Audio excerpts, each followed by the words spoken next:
Kung ang hanap nyo po'y magarbong ulam today, nako baka po mabigo kayo. Kahit matinik po ang bangus panalo pa rin sa panimpla nating mga Pinoy.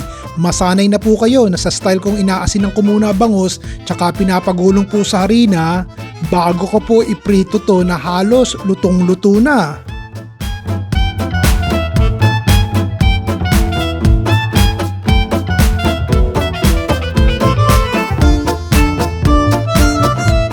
At ngayong 95% na pong luto itong bangus, hahanguin ko na. Welcome na welcome po kayo dito sa Chef Ron Vilaro Cooking Channel. Hello po sa inyo. Umpisahan po natin sa sibuyas. Luya po. Bawang. At saka po kamatis. Isang kutsahin po natin yan ha. Simpleng bahay na naman po yung babahagi ko sa inyo mga kaibigan. Kayo po ba'y nanonood? Nag-enjoy po ba kayo din sa aking ginagawa? Hello po sa mga bago nating manonood. O ngayon pong luray-luray na yung ating kamatis at mabango na, lagyan po natin ng tubig ha. Ito po'y 2 tasa. Pasya, hayaan po natin kumulo sandali ha. O kumukulo na po. Lagyan natin ng konting seasoning ha. Ang ating shrimp powder.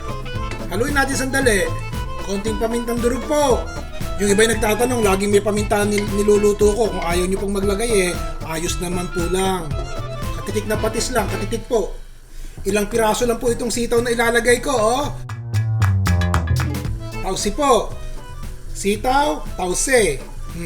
Basta hugasan nyo ng malamig na tubig, At hindi po amoy lata o lasang lata yung tausi kapag ka hindi hinuhugasan ng malamig na tubig. Sabay-sabay na, 1 lata pong coconut milk, gata. Uy, bago to sa inyo May tausi na, may gata. Subukan nyo po. Pangalawang beses ko na pong niluto ito. Nung unay, sinubukan ko muna at baka masama lasa. Pero nako, hindi po kayo magkakamalit na magugustuhan nyo. Tausi at saka po gata. Lalakas ko po yung apoy at hayaan natin kumulo. O siya, nakikita nyo pa, kumukulo na Tikman nyo na muna at baka walang lasa. Ayos na po. Lalagay ko na po itong ating malunggay. O tsaka po natin ilagay itong ating bangus. O ganun lamang. Yung ating bangus po ay 95% ng luto.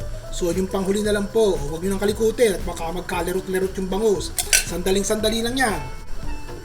Takpan po natin, patayin natin ang apoy at tapos na po yun, magsaging na kayo. Yan po, ay kung hindi nyo pa nasusubukan itong ating pinagsamang tausi at saka po gata na may bangus, subukan nyo po Shoutout po dun sa mga kaibigan nating may karinderya, may kantin na nagko-comment po tuwang-tuwa at bago daw po ang mga ulam na inihahain nila sa kanilang customer nagugustuhan at nasasarapan. So, salamat din po at nagustuhan nyo naman. Ayos po ba? Kayo ang boss Ron Vilaro po.